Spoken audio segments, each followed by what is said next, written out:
लेकिन इसमें कोई दो राय नहीं है कि विकास सर आज 4 दिन हो गया घटना हुए, एक भी शब्द नहीं बोले। तो केवल माँ बाप इसलिए नहीं भेज रहे कि तुम जाओ और वहाँ डूब के मर जाओ। ये कोचिंग माफिया, इसी कोचिंग माफिया के अंदर मैं खड़ा होकर बोल रहा हूँ, इनके अंदर इतनी सी नैतिकता नहीं है कि ये आकर एक शब्द बोल दे कि हाँ संवेदनाएं हमारे तुम लोग के साथ है बच्चों। इतना ये कह देते तो हम सारे छात्र इनके लिए जान की बाजी लगा देते। लाइब्रेरी बंद होने समाधान, इतने सारे बच्चे वेल्ले घूमेंगे, आपस में लड़ना झगड़ना शुरू करेंगे। सर 2 से 3 लाख रुपए फीस है यहाँ पे, ठीक है, उसमें से 18% सरकार ले रही है, कम से कम 50 से 60 हज़ार एक बंदे से ले रही है सरकार। ये बात सरकार क्या दे रही है? 18% ले रही है ना, क्या दे रही है सरकार बताओ। शासन के साथ साथ 1-2 कोचिंग वालों को भी लटकाइए, फिर देखिएगा सुधर जाएगा। देश का युवा मर रहा है, अब बोल रहे हैं कि मरे। तो ओल्ड राजेंद्र नगर की बेसमेंट में चलती कोचिंग और उसमें 3 बच्चों को मरना, उसके बाद एमसीडी लगातार कार्रवाई कर रहा है और उसके तहत दृष्टि आईएएस विकास विकृति कोचिंग, उसके बारे में सुना होगा, ये मुखर्जी नगर इलाका है और ये दृष्टि आईएएस का बोर्ड लगा है। यहाँ बेसमेंट में कोचिंग है जो कल सील हुई है, जो खबर आपने सुनी होगी। ऊपर भी टॉप फ्लोर पर कोचिंग चलती थी, दोनों ही सील कर दी गई हैं, ऐसा बताया जा रहा है, दोनों ही इलीगल थी ऐसा बताया जा रहा है। जो नोटिस है वो आपने देखा ही होगा। और ये देखिए, ये है बेसमेंट में जाने का रास्ता जो फिलहाल यहाँ कुछ बांध दिया गया रस्सी वगैरह। और ये क्लासरूम नंबर 1, इधर से रास्ता है नीचे जाने का। ये कल सील हुआ है, एमसीडी वाले आए थे, एमसीडी और पुलिस दोनों थी। एमसीडी और पुलिस दोनों। जी। क्या नाम है आपका? अतुल। तैयारी करते हैं आप? जी हाँ। कितने साल हो गए? साल हो गए 6 साल। बड़ा लंबा सफर देख लिया यहाँ पर। यहाँ तो और ज़्यादा लोग। और ये तो जो घटनाएं हो रही हैं या जो बेसमेंट में चल रहा है, ये तो बड़ा यूजुअल रहा होगा, यहाँ लंबे समय से चल रहा ये होगा। नॉर्मल, ये नॉर्मल यूज टू हो गए थे हम लोग भी और नॉर्मल था भी। ये घटना होने के पहले हम लोगों के लिए आम बात थी यहाँ बैठना, है ना। ये घटना हुई है तब ये जेहन में आया है कि ऐसी रिस्क भी हो सकता है। हाँ, तो इसे आप लोग कैसे इस घटना को या जो कार्रवाई हो रही है इसको कैसे किस तरीके से देख रहे हैं? देखिए ये घटना तो ये बताता है कि राज्य का फेल्योर है पूरी तरह से, ठीक है। और जो संस्थाएं हैं जैसे लाइक दिव्यकीर्ति सर, एक कहावत है कि दिव्यकीर्ति सर को हम लोग भगवान मानते थे, लेकिन वो इंसान भी ना निकले कि ये दो शब्द की सिंपैथी दे दे। आज के पहले या अभी हमारे जो आने वाली जनरेशन है या पहले के लोग भी या बूढ़े जवान, हर कोई दिव्यकीर्ति सर को सुनता है, हर प्लेटफॉर्म पे सुनता है और हर कोई उनको भगवान मानता है। लेकिन दिव्यकीर्ति सर आज 3 दिन हो गया हमारे कलीग्स का, हमारे साथियों का डेथ हुई, 2 शब्द सिंपैथी के भी नहीं बोले। बस इतनी उनसे ज़्यादा शिकायत है कि 2 शब्द तो बोलना चाहिए था कि जिसे भगवान माना वो इंसान भी ना निकला। समझ रहे हैं? जैसे तमाम लोग कह रहे हैं कि भाई वो घटना जो हुई उसके लिए विकास विकृति कैसे जिम्मेदार हैं या उनकी जिम्मेदारी क्यों तय की जा रही? जैसे ये घटना है ना, बेसमेंट में चल रहा है, इलीगल है, इसके लिए उनको दोषी कहा जा सकता है या इसके लिए उन पर सवाल खड़े हो सकते हैं? नहीं, घटना के लिए विकास सर को जिम्मेदार नहीं माना जा रहा है। विकास सर को जिम्मेदार सिर्फ इसलिए माना जा रहा है कि अगर हम आपको पूछते हैं, हम आपकी इतनी रिस्पेक्ट करते हैं, आपके कहे मार्गों पे चलते हैं, तो आप सिंपैथी तो दिखा सकते थे। समझ, ये बेसमेंट में चलना ये राज्य का फेल्योर है, राज्य इसको इनको। लेकिन इसमें कोई दो राय नहीं है कि विकास सर आज 4 दिन हो गया घटना हुए, एक भी शब्द नहीं बोले, जबकि नेशनल इंटरनेशनल मीडिया पे भी, एक्स पे भी नंबर 1 ट्रेंड पे चल रहा है। अभी तो विकास सर एक शब्द एक्स पे भी नहीं लिखे। आप लोग कह रहे हैं आप लोग की नाराजगी जो विकास जी से है वो इस बात की है कि वो बोले क्यों नहीं आप लोग के मसले पर? ना बोले ना बोल रहे हैं। यहाँ भी तो देखिए जी, क्या नाम है आपका? विष्णु त्रिपाठी। यहाँ इंतजार कर रहे हैं, यहाँ भी वो ऐसी घटना हो जाए तब सर आए कि हाँ सर आप सही हैं। बाकी यहाँ भी तो हो रहा है, वही चीज़ें हो रही हैं, यहाँ भी अंडरग्राउंड में हो रहा है। आप यहाँ आप कुछ आप क्लास जब चल रहा हो या जितने लोग पूछिए, क्लास में 500 बच्चे बैठे हैं, आप सब छोड़ दीजिए कि भैया बाढ़ आ जाए, भूकंप आ जाए, सब छोड़िए, एक छिपकली छोड़ के चेक करिए। अगर बच्चे बाहर निकल जाए तो आप बताइएगा, बच्चे निकल नहीं पाएंगे, इतनी जगह नहीं है। एक ही रास्ता है? नहीं, रास्ते तो बहुत सारे हैं, आप इतना कंजेस्टेड है, बच्चे बैठने के लिए जगह नहीं है, कैसे बैठाए हुए आप जाके एक बार क्लास में देखिए, चेक करिए। जी, मैं आपको बता दूं, क्या नाम है आपका? डॉक्टर विक्रम चौरसिया नाम हुआ मेरा। पढ़ाई तैयारी कर रहे हैं आप? जी तैयारी कर रहा हूँ, बैक टू बैक दे रहा हूँ। इसी मेंटरशिप में बैठते थे, इतना भूल भुलैया है अंदर बेसमेंट में, गलती से भी कोई शॉर्ट सर्किट लगता है या कोई जैसे नाला ओवरफ्लो हो जाता है, पिछली बार भी हुआ था और पानी गया तो वहाँ तो कैजुअलिटी जो हुआ सबको ने देखा, लेकिन यहाँ हज़ारों के तादाद में होगा और बचना मुश्किल हो जाएगा। यहाँ ऐसे हालात है, आप अंदर जाके रिपोर्टिंग कर लीजिए। हम सब अपनी ड्यूटीज तो निभा रहे हैं, इस देश के युवा इस देश के मध्यम परिवार के जो बच्चे गांव से छोटे छोटे शहरों से आते हैं पढ़ने के लिए, वो अपनी ड्यूटीज़ तो निभा रहे हैं आर्टिकल 51, लेकिन ये कोचिंग माफिया, इसी कोचिंग माफिया के अंदर मैं खड़ा होकर बोल रहा हूँ, एक शब्द बोलने नहीं आया, चाहे विकास देवकीर्ति हो, चाहे खान सर हो, चाहे इसका क्या नाम है ओझा बाबा, कौनों नौटंकीबाज, जितने भी नौटंकीबाज हैं ये सारे फर्जी रील बनाने वाला, रील बना कर हम जैसे भाई जैसे इनके जैसे उनके जैसे भाइयों को जो 12th करता है ब्रेन वॉश करके बुलाया जाता है, कुछ ना होगा तजुर्बा होगा, तजुर्बा नहीं तुम मौत देते हो। आप गलियों में जाइए, इतना पानी रहता, शासन के साथ साथ कोचिंग माफिया दोनों को सबक लेना चाहिए। उसी दिन जब नीलेश भाई को मेंस लिखना था और वो मारा गया था पटेल नगर में, कैसे थोड़ी सी पानी बरसी थी, करंट लगी, मर गया, उसी वक्त ये बंद नहीं कर सकते थे, लेकिन नहीं बंद किए और कितना बड़ा कैजुअलिटी हुआ है। मीडिया छुपा रही है, लोग छुपा रहे हैं। वहाँ आप देखिए, उन माँ बाप के धड़कनों से समझिए, उस बहन के बारे में सोचिए, उसके भाई गया होगा, उसकी बहन गई होगी तो उसके ऊपर क्या गुजरा होगा। लेकिन ये एथिक्स पेपर 4 पढ़ाते हैं, एथिक्स एंड इंटीग्रिटी, इनके अंदर इतनी सी नैतिकता नहीं है कि ये आकर एक शब्द बोल दें कि हाँ संवेदनाएं हमारी तुम लोग के साथ है बच्चों। इतना ये कह देते हैं तो हम सारे छात्र इनके लिए जान की बाजी लगा देते हैं, जान दे देते हैं। लेकिन ये मक्कारों ने एक भी नहीं शब्द बोला। ये कोचिंग माफिया ने है, इन कोचिंग माफियों के साथ क्या करना चाहिए? स्टूडेंटों के बीच में भेज दो, फांसी पर चढ़वा दो इनको, या रुकिए मैं बोल रहा हूँ, मेरे को चढ़ा देना फांसी। आप ऐसे नहीं बोलिए, ये जान के सौदागर है, आप बोल रहे हैं ऐसे नहीं। 1 मिनट आप सुन लीजिए, शासन के साथ साथ 1-2 कोचिंग वालों को भी लटकाइए, फिर देखिएगा सुधर जाएगा। क्योंकि भंडारी बिल्डिंग में आग लगी थी, आपको पता होगा, आपने रिपोर्टिंग किया होगा। तो सर लग रहा था फिल्मों की शूटिंग चल रही है, ऐसा लग रहा था फिल्मों। 5 मंजिला से हमारा भाई अपनी जान बचाने के लिए कूद रहे थे एक दूसरे पर, कैसे? फिर भी सबक नहीं लिया। ये पढ़ा लिखा व्यक्ति है। मेरे से डिबेट करा दो भी, कैसे डिबेट क्या खान का, मैं भी डॉक्टर हूँ, खान विकास ओझा का करवा दो आप। पर इन्हीं 3 टीचरों का नाम क्यों ले? और भी जितने सारे आप उसी मैं सभी की बात कर रहा हूं। ये रील बनाकर बच्चों को माइंड वॉश ज्यादा किए हैं।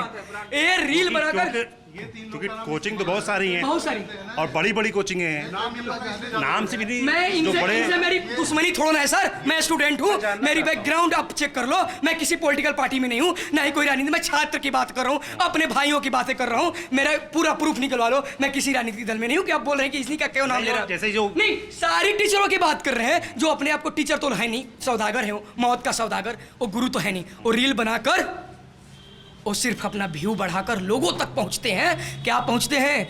कुछ ना होगा, तजुर्बा होगा, पता नहीं कौन सा मीठी शब्द निकाल देते हैं और बच्चों को समझ में नहीं आता है। और तो और क्या कहते हैं, तू नहीं तो वो सहेगी, वो नहीं।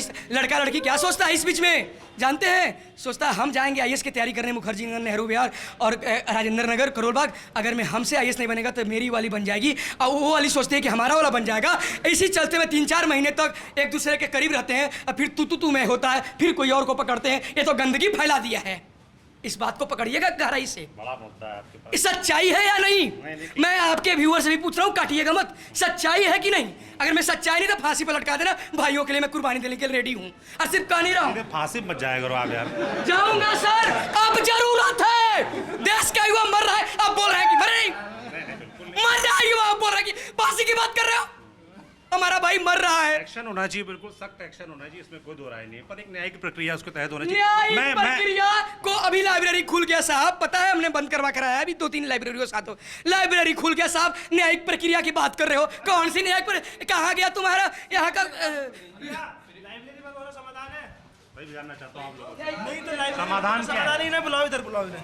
सर अरे चिल्ला रहे थे, सुन लीजिए, आपका गलत हो गया होगा। लाइब्रेरी बंद होना समाधान है? इतने सारे बच्चे वेल्ले घूमेंगे, आपस में लड़ना झगड़ना शुरू करेंगे, इधर मारपीट करेंगे। नहीं तो बेसमेंट में कौन सी लाइब्रेरी चल रही है यार? यहाँ पे कौन सी लाइब्रेरी बेसमेंट में? अरे यहाँ पे कौन सी है? तुम बोल रहे हो बंद करा के आए, मैंने खुलवा दी यार। इतने सारे बच्चे पढ़ लेंगे, कुछ बुरा हो जाएगा? तुम्हें नहीं कुछ करना तो दूसरे को तो पढ़ने दो। क्या होना क्या चाहिए भाई? अरे जो न्यायिक प्रक्रिया है उसके तहत कार्रवाई होनी चाहिए। क्या लाइब्रेरी यहाँ पूरे क्षेत्र की बंद करना समाधान है? संस्कृति IAS के वक्त यही हुआ था। फिर 4 दिन के बाद कोचिंग भी स्टार्ट हो जाएगी। तो यार लाइब्रेरी खोलने से जो हम लोग घूम रहे हैं वो तो हम पढ़ेंगे। सर साथ दीजिए ना, अब साथ दीजिए लड़ाई में। हम साथ हैं, एक मिनट। हम साथ हैं। लाइब्रेरी खुलनी चाहिए लेकिन। एक मिनट, शांति शांति शांति शांति। आप लाइब्रेरी खोलेंगे? जैसे लाइब्रेरी एक मिनट शांत, एक मिनट शांत, एक मिनट शांत। जो लाइब्रेरी मानक पे है, जो लाइब्रेरी मानक पे है वो चलनी किसी चाहिए। को एनओसी मिला है? एनओसी हम आप नहीं डिसाइड करेंगे, वो जो बॉडी है वो डिसाइड करेगी। जिसके पास 2 एंट्री एग्जिट है वो डिसाइड, उनको लाइब्रेरी चलनी चाहिए। हम लोग 3 दिन से घूम रहे हैं, खाना नहीं मिल रहा। कल रात में 9 बजे आए, हमें खाना नहीं मिला। आज मेरा मंगलवार व्रत है, अब हम चाय के सहारे काट रहे हैं, समझिए आप। तो ये जो अव्यवस्था है, अब पुलिस आके खाने वाले बंद आप करा। कह रहे हैं कि सख्ती हो रही, गलत जगह पे हो रही है। गलत जगह हो रही है। हाँ, ये सही है। समझ क्या रहे हैं? होना क्या चाहिए? होना ये चाहिए। रेस्टोरेंट मेन मुद्दा क्या नाम है आपका? मेरा गौतम कुमार पांडे नाम है। दरवाजा मेन मुद्दा है कि बेसमेंट मेन मुद्दा है। दरवाजा है ना, हर एक रूम में दो आपातकाली एक दरवाजा है और एक दरवाजा लड़कों के निकलने के लिए है। 6 यहाँ पर गेट है, एक यहाँ पर, एक वहाँ पर और एक वहाँ पर, एक यहाँ पर। और बाहर वाला तो इतना बड़ा है ना कि आप जा करके देखिए। बात है अंडरग्राउंड भाई, यहाँ से पानी भरने का मतलब कि गोपालपुर डूब जाएगा। तो क्या मतलब 400 डूबे एक साथ? नहीं, मतलब गलत जी भैया। अंडरग्राउंड नहीं चलना चाहिए, अंडरग्राउंड नहीं चलना चाहिए, बस सिंपल सा। बेसमेंट में कोचिंग नहीं चलना चाहिए, ये एमसीडी या बॉडी डिसाइड करेगी। लेकिन जो हम लोगों की लाइब्रेरी बंद कर दी गई, जो पुलिस आके डंडा चला रही है, खाने वाले को बंद करा रही है, ये गलत हो रहा है। या हमारा जो भाई बंधु मरे, हम उनके साथ खड़े हैं, सिंपैथी है। ये हल्ला मचाने से नहीं होगा। देखिए, फांसी चढ़ाने से, ऐसे रिवोल्यूशनर मतलब बनने से तो कुछ नहीं होने भाई वाला है। भगत सिंह भी चढ़े थे, एक मिनट सुनो, रुक जाओ, आप रुक जाओ। ये युवा ऐसे मजाक नहीं है। एक मिनट, ऐसे युवा ही आज भ्रमित हैं, समझ नहीं पा रहे हो। अगर मैं एक मिनट जब भ्रमित बता रहे हैं, रुक जाओ पहले। मैं बता दे रहा हूं, मैं खुद हाई कोर्ट का वकील हूं। आप भ्रमित बता रहे हो, आप पीएचडी कर लिए हैं, तो आप इसका मतलब भ्रमित बता देंगे किसी को? मैं क्या नहीं, आपने कैसे किस आधार पर सबको भ्रमित बता यही दिया? समस्या बहस नहीं, आराम से, इसीलिए एक कोचिंग वाले आराम से। प्रशासन सब फायदा उठा देखो, रहा है। क्या प्रशासन? मुझे पता प्रशासन क्या होता है। आप बताइए, आप जुडिशरी बिलीव करते कि नहीं करते हैं? जीएसटी जो इतनी बढ़ गई है, मांग पे सरकार लगा रही है, उसके लिए कोई मैं जाना, थोड़ा शांत हो, पहले शांत, प्राइवेटाइजेशन है क्या आप लोग गलत ट्रैक पे जा रहे हो। जो मुद्दा है उसका आपने मुद्दा उठा दिया अपना, है ना? ये है ना कि इसका समाधान निकलना चाहिए और भविष्य में कोई ऐसी गलती दोबारा से नहीं होनी चाहिए। जो गलती देखो सिस्टम से हुई है, सिस्टम को अपनी गलती का एहसास हुआ है, तो उसकी आंखें खुली। आप लोग कह रहे हैं लाइब्रेरी बंद होने से आप लोगों को दिक्कतें आ रही हैं। कम से कम जो जेन्युइन है वहाँ पे एक्शन नहीं होना चाहिए। आप लोग कह रहे हैं कि अब जो कार्रवाई हो रही है वो थोड़ा दिखाने के लिए हो रही है और उसमें नुकसान आप लोगों को हो रहा है। अब रुकिए, अरे रुको तो। अभी मैं कुछ छात्रों से बात भी कर रहा था, उन्होंने वो बताया कि लाइब्रेरी जो पहले 1000-1500 रुपए फीस थी, अब जो सख्ती हो रही है, बंद हो रही है, तो 2500-3000 हो रहा है। और उसका भार भी आप लोग। एक मिनट सुनिए, जैसे संतरी आई इसमें आग लगी थी, उस टाइम पे फीस बहुत कम थी, 1,05,000 थी। जितना सख्त कानून होता है, नए नए नियम आते हैं, हमेशा करप्शन बढ़ा है, महंगाई बढ़ी है। और इसका भी आप देख लेना, आप भी मैं भी आऊँ, फिर से महंगाई बढ़ेगी। इसके लिए सरकार कोई कुछ नहीं करती है, सिर्फ क्या करेगी, नए नए कानून बढ़ाएगी, पास कराने के लिए पैसे लेते हैं। लास्ट में कौन देगा? खुले में चल लेते हैं, थोड़ा खुले में देंगे पैसे, और कोई नहीं देने वाला, सब पैसे देंगे, बच्चे देंगे पैसे, आप कह रहे बच्चे सही हैं लगने हैं। एक्शन हो रहा है, सख्ती हो रही है, हाँ। इसका बोझ आप लोगों पे है। बोझ और क्या है? और देखो नहीं, आप बेसमेंट पे कोचिंग बंद होंगी, गवर्नमेंट तो है नहीं, कोई ऐसा आदमी नहीं है जो कहीं पे भी जगह दे दे कि लो आप कोचिंग चलाओ, कम पैसा लगेगा। स्टूडेंट के हक में कोई नहीं कहने वाला, सिर्फ क्या है, उन्हें दिल्ली से भगाने वाले हैं, रोजगार देना नहीं है, अलग करना है, कैसे भी करके मुद्दा भटकाना है। ये सब लोग फ्री घूम रहे हैं। अब बात लाइब्रेरी की, अगर लाइब्रेरी भी चालू होती सही है, लेकिन मेन चीज़ ये है कि मांगे खत्म हो जाती हैं, कोई एक्शन नहीं होगा। जो कह रहे हैं भाई लाइब्रेरी चलना चाहिए, ये सही बात है, लाइब्रेरी चलना चाहिए, लेकिन सब अपने अपने रूम में बैठ जाएंगे, फिर मांगे कहाँ रहेंगी? लगता है कि नहीं है मांगे, इसलिए आप कह रहे हैं जो अभी आंदोलन चल रहा है या आप लोग का जो गुस्सा है वो कुछ दिन चलेगा, तब तक कार्रवाई चलेगी। जैसे चीजें शांत होंगे, आप लोग अपना पढ़ाई लिखाई के लौटोगे, चीजें फिर बैक टू बेसिक नॉर्मल हो जाएगा। और फिर इस तरह की घटना कभी होगी, फिर लोग जागेंगे। फिर हुई ना, देखिए ना, तार देखिए, तार, ये तार, ये अगर बारिश होगी तो गिरेगी। ये तार देखिए, ये बोर्ड देखिए, होल्डिंग देखिए, बिल्डिंग देखिए ना, बिल्डिंग देखिए, जर्जर बिल्डिंग है, देखिए यार क्या है ये? लाइब्रेरी को फोकस कर ले, जिनके पास सिर्फ सिंगल एंट्री और सिंगल एग्जिट है, सिंगल एंट्री सिंगल एग्जिट, समझ रहे ना, जहाँ पे सुरक्षा के मानकों को बिल्कुल तार तार किया गया। मैं कह रहा हूँ, मेरा नाम अरुण मीणा है, मैं कह रहा हूँ कि ये जो कैजुअलिटीज़ हुई है ना, ये तो एक कंसर्न का विषय है। उसके अलावा हर स्तर पे, मल्टी लेवल पे यहाँ स्टूडेंट का एक्सप्लॉइटेशन हो रहा है।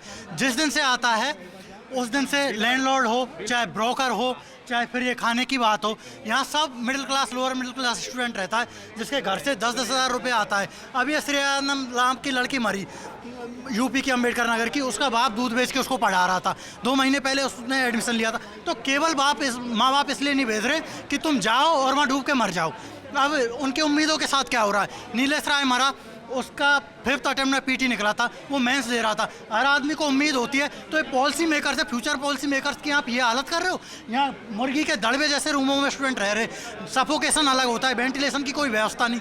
कोई भी घटना अगर घटेगी तो जिम्मेदार कौन होगा? तारों का यहाँ जान बचा हुआ है। मुद्दे उठाए बहुत ही जेन्युइन है, मगर कल मेरे मन में एक सवाल आ रहा था बिल्कुल कि आप ही लोगों के बीच से कल को अधिकारी बनते हैं, कितने आप लोग के जानने वाले बड़े भाई होंगे जो अधिकारी बन गए होंगे, कभी वो आप लोगों के लिए वापस आए, इसी आप ही लोगों की तरह परेशान हो भी रहे होंगे, आप ही लोगों की तरह ज़्यादा फीस उन्होंने भी दी होगी, आप ही लोगों की तरह खराब खाना उन्होंने भी खाया होगा, आप ही लोगों की तरह टॉयलेट बराबर कमरे में वो भी रहे होंगे।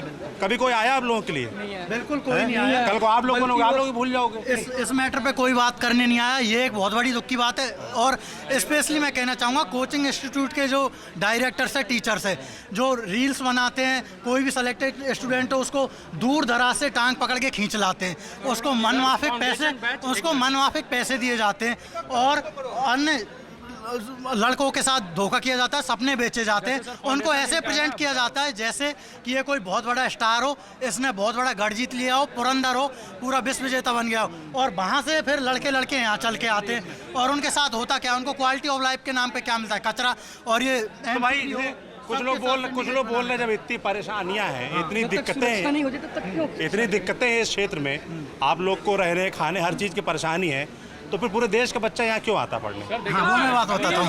वो पूरे देश का बच्चा इसलिए आता है क्योंकि इन्होंने ग्लैमर हाइपोथेसिस चला रखी है। पूरा इनका प्रोफेशनल और प्रैक्टिकल टेम्परामेंट है, इसलिए आते हैं। ऊपर से इसलिए आते हैं क्योंकि ये बहुत पुराना एक हब बना हुआ है, तो इस जगह का नाम है कि वहाँ हमें माहौल मिलेगा, वहाँ हमें अप्रोच मिलेगी, वहाँ हमें और लोगों का साथ मिलेगा और एक ऐसा एटमॉस्फेयर, ऐसा इकोलॉजी और एनवायरनमेंट मिलेगा पढ़ाई का। ऐसा आप लोग के क्षेत्रों में नहीं, ये दिक्कत है, इसलिए दिल्ली आना पड़ता है। देखिए, अगर मान लीजिए जो बच्चे हिंदी मीडियम वाले क्यों आते हैं, क्योंकि आप इंटरव्यू दिखाते हैं, आप दिखाई ना फाउंडेशन बैच से अपना आईडी, फाउंडेशन हम लोग का आईडी मिलता है, फाउंडेशन बैच में दिखाई कितने बच्चे आपका सिलेक्शन हुआ, एक बच्चे भी नहीं सिलेक्शन होते हैं। लेकिन हिंदी मीडियम वाले जो माँ बाप होते हैं वो सपने देखे बेचो बेचते हैं। हिंदी मीडियम में सच बात यही कि हम लोग का मॉक टेस्ट पे जैसे बच्चे इंटरव्यू देते हैं कहीं से, उनका उठा लेते हैं मॉक टेस्ट। आप जैसे कहते हैं मेरे यहाँ से इतने बच्चे सिलेक्शन हुआ, आप आईडी जारी करते हैं, वो आईडी दिखाइए ना वहाँ पे, आप उन बच्चों को वो फाउंडेशन दिखाइए, आप करंट अफेयर पढ़ा के जैसे हम इंटरव्यू कहीं से दिए, मॉक टेस्ट कहीं दिए, जो बच्चा वही सिलेक्शन हो रहा है। मेरा एक क्वेश्चन दिव्यकीर्ति सर से,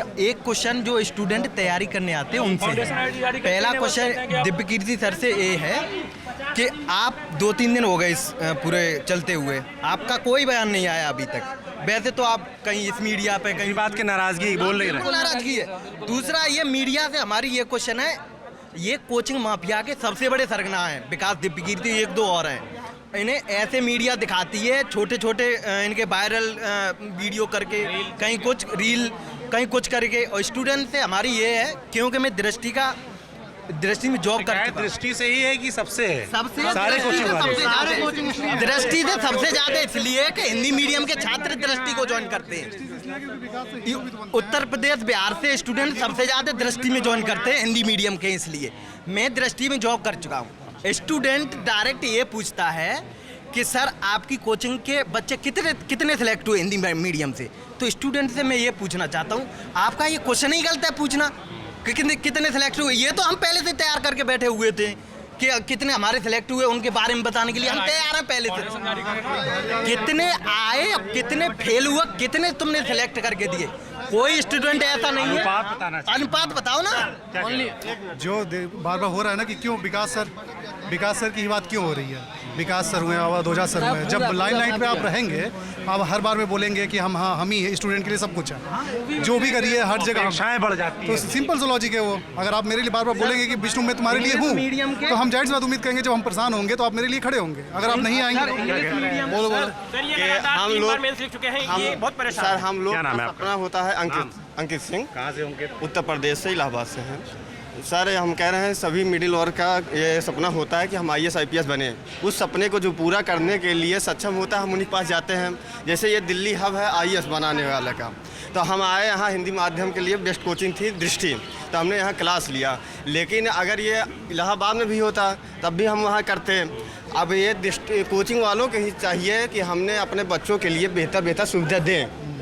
अब हम चाहे आप जहाँ रखोगे तबेले में रखोगे, क्योंकि हमारा सपना हमें सपने पूरा करना है। हमारे जहन में हमारे संस्कृति में भर दिया जाता है त्याग ही सबसे बड़ा चीज़ है। आप जितने त्याग से का चेष्टा बको ध्यान अनुसार निद्रा तथा उछा, ये सब जो है कोर्स से हमारे जहन में भर दिए जाते हैं। इसलिए हम सपने को प्राप्त करने के लिए बहुत त्याग करते हैं। अब ये मानक निर्धारित करने के लिए जो यहाँ की गवर्नमेंट बॉडी है और कोचिंग इंडस्ट्री है, ये सब है हम लोग को देखना चाहिए। जैसे मैं देख रहा हूँ कि जिम्मेदारी सब लोग एक दूसरे पर डाल रहे हैं। आम आदमी पार्टी के जो लोग हैं कार्यकर्ता वो जा रहे हैं LG के प्रदर्शन कर रहे हैं ना, BJP वाले जा रहे हैं आम आदमी पार्टी के प्रदर्शन कर रहे हैं, तो सब एक दूसरे पर टोपी कर रहे हैं। मैं इसका जवाब दूंगा, ये बहुत ही अनफॉर्चुनेट है कि इस मुद्दे का राजनीतिकरण किया जा रहा है। सबसे पहली बात तो ये छात्रों का मुद्दा है, छात्रों के साथ ये दुर्घटना हुई है, इसका राजनीतिकरण होना ही नहीं चाहिए, क्योंकि छात्र सबका है, किसी पॉलिटिकल पार्टी का नहीं है। ऊपर से आम आदमी पार्टी का यहाँ मेयर है, पहले वो ऐसे दूसरी पार्टियों पे कह के पल्ला डाल लेना चाहती थी, तो ये MCD का इश्यू है। मैन तो पार्टी के हमारा मेयर तो अभी बना, BJP का भी तो 20-25 साल से क्या हुआ उसको आप छोड़ दीजिए। अभी ये दुर्घटना हुई तो MCD को इस पर सख्त से सख्त कार्रवाई करनी चाहिए और जो मृतक छात्र है उनके घर वालों को कंपनसेशन देना चाहिए और भी आगे कोई इंसिडेंट ऐसा ना हो। इसलिए जो भी लाइब्रेरीज वगैरह है, कोचिंग इंस्टीट्यूट है, वो बिल्कुल ना चले, बेसमेंट में एंश्योर करना चाहिए। और जो भी नियमों की धत्ता बता के और धज्जियाँ उड़ा के ये चला रहे हैं उन पर कानूनों का सख्ती से पालन करवाना चाहिए। एक चीज़, मेरा नाम नेमी सिंह है सर, 2 से 3 लाख रुपए फीस है यहाँ पे, ठीक है। उसमें से 18% सरकार ले रही है, कम से कम 50 से 60 हज़ार एक बंदे से ले रही है सरकार। ये बात मैं भी कहना चाह रहा हूं, GST बार-बार। कोचिंग की फीस भी GST आप देखो, एक सेकंड भैया, कश्मीर फाइल जो मूवी आती है उस पर GST हट जाती है। काफ़ी चीज़ ऐसे अब सब कह रहे हैं कोचिंग वाले पैसे ले रहे हैं, प्राइवेट है, सबका अधिकार है काम करने का। जैसे यहाँ पर रेस्टोरेंट चल रहे हैं वो भी पैसे ज़्यादा ले रहे हैं, बता रहे हैं लाइब्रेरी चले, लेकिन सरकार जो हमसे पैसा ले रही है, सरकार क्या दे रही है आप बताइए? सरकार क्या दे रही है? 18% ले रही है ना, क्या दे रही है सरकार बताओ? सरकार अपनी तरफ से ये डिसाइड नहीं कर पा रही है कि कहाँ पे कोचिंग चलना चाहिए, कहाँ पे लाइब्रेरी चलना चाहिए। अब ये जिम्मेदारी किसकी बनती है आप बताओ? ये सब लोग हैं कोचिंग वालों पे फोड़ रहे हैं कि कोचिंग वाले दिक्कत कर रहे हैं। आप बताओ सरकार पैसा ले रही है नहीं ले रही है? सरकार को क्या करना चाहिए? गवर्नमेंट की जिम्मेदारी डायरेक्ट है नहीं है, बताओ? पहले भी पैसा ले रही है, हर चीज पे टैक्स ले रही है, धड़ाधड़ ले रही है। सवाल अपने नेताओं जरूर पूछा करो, उसको वोट देते हो। आपका चैनल बताएगा ना, बताइए। सरकार ने GST 18% लिया, उसकी सुविधा है कि मतलब उसकी ये होनी चाहिए प्रायोरिटी की कोचिंग को चेक करना चाहिए हर महीने या 2 मतलब क्वार्टर में कोई चेकिंग नहीं होती है, जब घटना होती तब आता है। इससे पहले भी संस्कृति IAS में आग लगी थी पिछली साल। उसके बाद लॉलीपॉप थमा दिया गया छात्रों को कि कार्रवाई चल रही है। उसके बाद पुताइयों से काम नहीं चलता, कुछ नहीं होता। और मैं सबसे ज्यादा मैं आपको भी बहुत अच्छा धन्यवाद देना चाहूंगा। मैं आपको पर्सनली पहले से जानता हूँ, फियरलेस जर्नलिज्म करते, उसके लिए मैं आपको बहुत बहुत बधाई देना चाहूंगा कि स्टूडेंटों का मुद्दा उठाते रहे। लगने के बाद 2 एंट्री एग्जिट बन गए हैं, 2 एंट्री एग्जिट बन गए। देखिए ये फायर आग लगने की बात बनी है। ये जो आपको सीढ़ी दिख रही है लोहे वाली, ये फायर आग लगने की बात बनी है। ऐसे ही दृष्टि में भी हुआ है, या हर कोचिंग में हुआ है, कुछ में हुआ है, कुछ नहीं हुआ है। लेकिन ये है कि बहुत सारे कोचिंग या लाइब्रेरी जो हम लोग अब देख रहे हैं, लाइब्रेरी जिनका कोर्स पूरा हो गया सिर्फ लाइब्रेरी करते हैं, कि सिर्फ एक एंट्री है, सिर्फ एक एग्जिट है। किसी भी अनहोनी के बाद में कुछ भी बचाव के कोई रास्ते नहीं है। जब आग लगती है तो आप केवल आग के बारे में देखते हैं, अब पानी भरा है तो आप पानी के बारे में, दोनों उसी समय क्यों नहीं देखा आपने? जो गलत चीजें ये तो अपने देश में वैसा ही है ना, पहले सड़क बन जाती है, फिर नगर निगम वाले आते हैं, पाइपलाइन डालते हैं, फिर आता है वायर पड़ता है। मैं आपको ये बात जरूर बोलना चाहूंगा कि ये जो स्टूडेंट खड़े हैं सब, इनकी शक्लें दिख रही है, हमें इनकी शक्लें दिख रही है। यहाँ कोचिंग माफियाओं को इनकी शक्लों में पैसों की गड्डियां दिखती है कि बस ये पैसे हैं। मिलके धंधा चल रहा है ना, जो कोचिंग माफिया अकेले नहीं। लेकिन आप भी एक सवाल जरूर पूछोगे, किसी से लोगे, हर मंत्री नेता के पास आप जाते हो, उनसे कहना है कि बच्चों का पूछना है कि जो आप GST ले रहे हो उनसे बच्चों को क्या सुविधा दे रहे हो? आप जो GST ले रहे हो, जो टैक्स ले रहे हो, तो उसकी सुविधा क्या दे रहे हो? सरकारी की जिम्मेदारी पूछ रहा हूँ मैं। हाँ, जो भी टैक्स ले रहे हैं आप बच्चों को क्या दे रहे हो सुविधा? ठीक है, आपको सवाल जरूर पूछना है। बिल्कुल बिल्कुल। तो सवाल अनगिनत हैं। हम शाम तक बात करते रहे, छात्र अपने मुद्दे उठाते रहेंगे। घूम फिर के बेसिक जरूरी मुद्दा बता दो सर। जैसे कि बच्चे टीचर्स को एकदम से क्रिटिसाइज कर रहे हैं, बिल्कुल गलत है। यही टीचर सर के साथ फोटो खिंचवाते हैं बाद में, ठीक है। जैसे कि सर ये ले रहे हैं, वो ले रहे हैं, फलाना कर रहे हैं, एकदम से अब ये टीचर्स के ऊपर भड़का रहे हैं। सर अगर मोटिवेट नहीं करेंगे बच्चों को तो बच्चों में आग कहाँ से भूकेगी। ये कह रहे हैं कि पैसा खींच रहे हैं। अरे तो अपनी दिनचर्या कैसे चलाएंगे, यहाँ का रेंट कैसे देंगे टीचर। यार एकदम से ही टीचर को गलत कहना भी गलत है। ये जितने लोग घूम रहे हैं वेले हैं, जो पढ़ने वाले बच्चे हैं वो अपनी लाइब्रेरी में चुपचाप पढ़ रहे हैं, कुछ नहीं कर रहे हैं। ये सारे यहाँ तफरी ले रहे हैं, आप पीछे जाओगे जाके हंसते हैं। मैं कैसा तो पढ़ने वाले नहीं है, आधे से ज्यादा फिरकी ले रहे हैं। अरे एकदम से कह रहे हैं सपने बेचे जा रहे हैं। यहाँ पे बोला जा रहा है कि एक रास्ता है निकलने के लिए। यहाँ पे बोला जा रहा है कि एक रास्ता पड़ा हुआ है। यहाँ पे निकलने के लिए करीब नहीं तो 8 से 9 या 10 रास्ता होगा कि निकला जा सकता है। ऐसा यहाँ पे इतना बढ़िया सुविधा दिया गया हुआ है, तब भी यहाँ पे बोला जा रहा है कि गलत है। ऐसा नहीं होना चाहिए। सबको देख के दोनों पक्ष देखा जाता है। यहाँ पे दोनों पक्ष सही है। हाँ, तो यहाँ पे कुछ है ही नहीं। व्यवस्थाएं हैं, व्यवस्थाएं कह रहे हैं कि व्यवस्थाएं हैं, मगर व्यवस्थाएं बताया जा रहा है कि गैर कानूनी व्यवस्थाएं हैं, लेकिन बताया जा रहा है कि एक व्यवस्था से निकला जाएगा, एक रास्ता है, ये दिखा के यहाँ पे निकाल दिया जा रहा है। यहाँ पे करीब नहीं तो 1 2 3 4 और उधर 5 6 और उधर से निकलने के लिए भी एक रास्ता है। 7 रास्ते कम से कम है नीचे से निकलने, बेसमेंट में से। तब भी यहाँ पे बोला जा रहा है कि ये एक ही रास्ता दृष्टि ने दिया है, ऐसा गलत है। और हम लोग तो देखिए, तमाम छात्र हैं, सबके अपने मुद्दे हैं, सबके मुद्दे हमने अपने ज़रिए आप तक पहुंचाने का प्रयास किया। सरकार से उम्मीद करते हैं कि एक फाइनल सॉल्यूशन इसका कुछ निकलना चाहिए। और ये जो जब कोई घटना हो जाती है तब नींद टूटती है, नींद से जागते हैं और सख्ती करना शुरू करते हैं, लाइब्रेरी बंद करा देते हैं और उसका भार भी छात्रों को झेलना पड़ता है। तो एक फाइनल सॉल्यूशन निकलना चाहिए ताकि छात्रों को दिक्कत बार बार ना हो। और ज़्यादा बेहतर होगा कि जब इस तरह की घटनाएं हो तब ना जाके हर समय आंखें खोली रखें। धन्यवाद।